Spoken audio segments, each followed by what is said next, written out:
Hey, it's Sherman again. Our little sermonette for tonight is about risk and reward. I was talking to my Taekwondo athletes again today about taking a risk, and I said to them, you can't play Taekwondo safely. You've got to be willing to go out on a limb. You've got to take a chance. You know, the definition of risk is exposure to the chance of injury or loss. And you got to be willing to lose in order to win. Nobody who wins wasn't willing to expose themselves to the chance of losing. You know, there are too many people doing taekwondo who are so afraid of losing that they're just too afraid to win. Now, this of course also translates to real life. You can't live life so afraid and so scared of losing everything that you're really too afraid to win anything. Because to win something, you're gonna have to risk something. You know, my dad used to always say, "Scared money don't make money."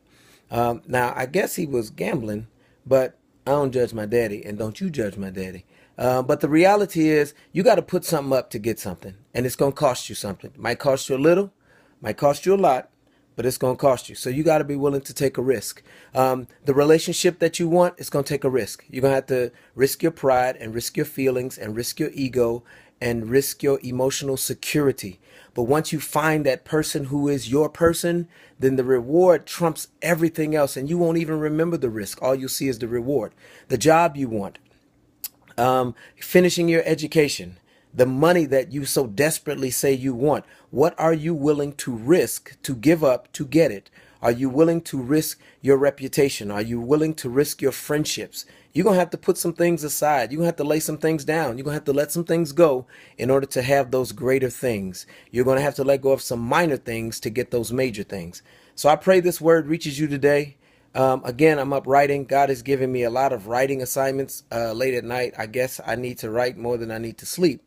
But this has been on my heart. You got to take a risk in order to get a reward. And I will give you the ultimate example of that. Christ gave up his life so that he could have you.